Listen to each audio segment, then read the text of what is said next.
فیروز جزا پیدا ہوئے، مظہر ذات خدا پیدا ہوئے۔ تو حضرات محترم، تو ایک مثال دیتا ہوں، ذہن میں رکھیے کہ دل کو جناب، یہ ہمارا دل ہے، اور یہ جو دل ہے نا پورے جسم کا بادشاہ ہے، اور اس چھوٹے سے دل کا پورا نقشہ جسم پر حاوی رہتا ہے۔ دل کا پورا نقشہ جسم پر حاوی رہتا ہے، یعنی یہ جیسے خیال کرے گا دماغ میں وہ چھاپ چھوڑے گا، اور دماغ اسی حساب سے پورے جسم میں ریل کو چلائے گا، پورے جسم میں اسی حساب سے ریل کو چلائے گا۔ تو گویا کہ ہمارا پورا 6 فٹ کا جسم ایک گوشت کے ٹکڑے کے قابل ہے، جسے دل کہتے ہیں، دل کہتے ہیں۔ تو دل ہمارے اندر ہے، اور اس دل کے اوپر یہ ہمارا پورا جسم ہے۔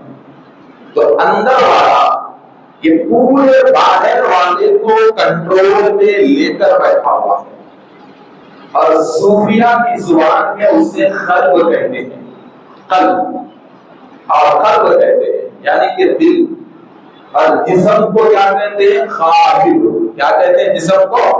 خالق، یعنی میرے اندر جو چیز ہے وہ دل ہے، اور میرے دل کے اوپر جو چیز ہے وہ قالب ہے، یعنی جسم ہے۔ قالب یعنی جسم ہے۔ تو دل کا نقشہ جسم پر کب آئے گا؟ کس وقت آئے گا؟ تو صوفیہ کرام بڑی اچھی مثال دیتے ہیں، بڑی اچھی مثال دیتے ہیں۔ کیا بڑی اچھی مثال دیتے ہیں کہ پرانے زمانے میں بادشاہوں کے دربار میں فنکاری کے مقابلے چلا کرتے تھے۔ ایک سے ایک فنکار آتا تھا اور اپنے فن کا جوہر بتاتا تھا اور انعام لے کر جاتا تھا۔ تو ایک دن ایک بادشاہ کے دربار میں 2 گروپوں سے فنکار آئے، ایک رومی ایک چینی، اور روم اور چین کے 2 فنکاروں نے اپنے فن کے بڑے بڑے دعوے کیے کہ ہم اپنے فن میں ایسے مشہور ہیں، ایسے مشہور ہیں، ایسے مشہور ہیں۔ تو بادشاہ نے دونوں کو اپنے فن کا کمال بنانے کا موقع دیا۔ دونوں اپنا جوہر بتانے تیار ہوئے، اپنا فن بتانے تیار ہوئے، مگر بادشاہ نے شرط رکھی کہ تم دونوں ایک ہی کمرے میں اپنا فن بتاؤ گے، کمرہ الگ الگ نہیں ہوگا۔ تو ایک ہی کمرہ دیا گیا، اور وہ لوگ کیا تھے؟ وہ لوگ کیا تھے معلوم ہے آپ کو؟ آج کے دور میں جو BOB کا کام ہے، گھر کی ڈیزائننگ ہے، تو ایسے ہی وہ گھر کے دو گھر کے بڑے ڈیزائنرز تھے، تو گھر کو سجانا ان کا کام تھا۔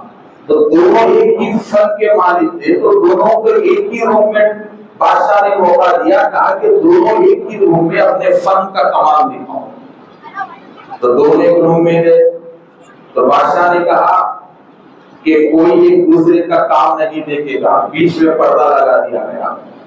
اب جب بیچ میں پردہ آ گیا تو دونوں اپنا اپنا کام مکمل کر دیے، اور بادشاہ کو اطلاع دی گئی کہ فنکاروں نے اپنے فن کو مکمل کیا ہے، مقابلہ تیار ہے، اب آپ دیکھیے اور فیصلہ کیجیے کہ کون جیتا اور کس کا فن اچھا ہے، کس کا فن اچھا ہے۔ تو بادشاہ جب گئے، چینی اور رومی ایک ہی روم میں، بیچ میں پردہ ہے، اپنا فن تیار کر کے رکھے ہوئے ہیں۔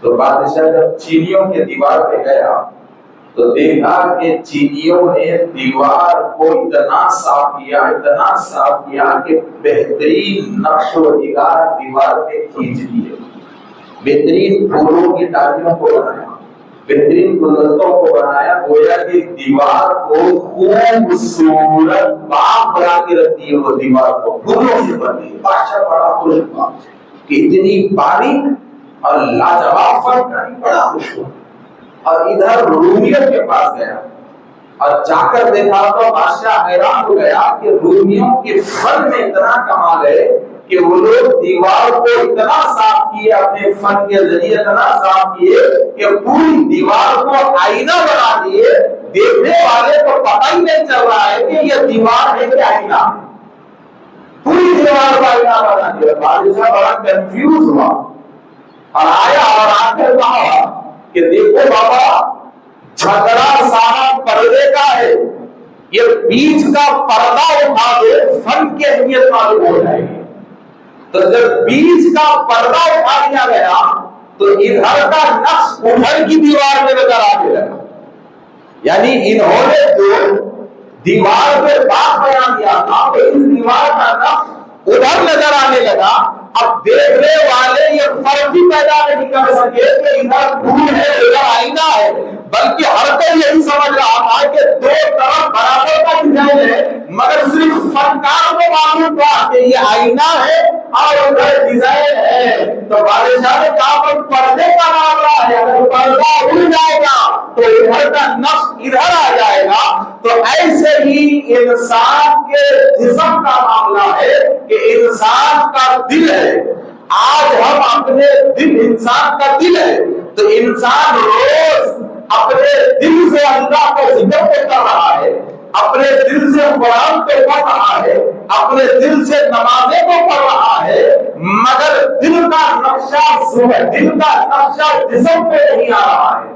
دل کا نقشہ جسم پر نہیں آنے کی وجہ سے ہم بے برکتی کا شکار ہیں، دل کا نقشہ جسم پہ نہیں آنے کی وجہ سے ہم پریشان حال ہیں۔ تو کبھی سوچا ہے کہ ہم اتنی تلاوت کر رہے ہیں، اتنی تلاوت کر رہے ہیں کہ ساری تلاوت تو دل پہ جمع ہو رہی ہے، مگر دل کا نقش جسم پہ کیوں نہیں آ رہا ہے؟ اتنی نمازیں پڑھ رہے ہیں کہ دل کو اطمینان ہو رہا ہے، مگر اس دل کا نقش جسم پہ کیوں نہیں آ رہا ہے؟ تو میرے دوستوں، ہمارے دل اور ہمارے جسم کے بیچ میں بھی ایک پردہ ہے۔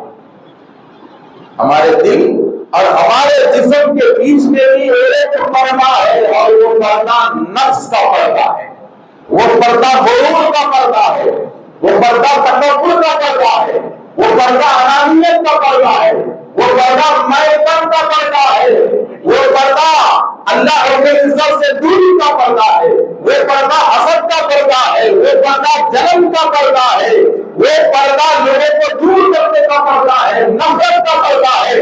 تو دل اور جسم کے بیچ سے نفس کے پردے کو ہٹا دو، دل اور جسم کے بیچ سے حسد کے پردے کو ہٹا دو، دل اور جسم کے بیچ سے نفرتوں کے پردے کو ہٹا دو، دل اور جسم کے بیچ سے بیماری کے پردے کو ہٹا دو، دل اور جسم کے بیچ سے حرام کاروبار کے پردے کو ہٹا دو، دل اور جسم کے بیچ سے میں پن کے پردے کو ہٹا دو۔ تو جب یہ سارے پردے دل اور جسم کے بیچ سے ہٹ جائیں گے تو دل کا نقشہ جسم پہ آ جائے گا، پھر زندگی کمال والی بن جائے گی۔ جب یہ سارے پردے ختم کر کے دل سے اللہ کہیں گے تو اللہ کا نقش دل میں رہے گا، اور یہ اللہ کی سب سارے جسم کو آئینہ بنا دے گی، اور تمہارا سارا جسم دل کا نقشہ بن جائے گا، دل کا نقش بن جائے گا۔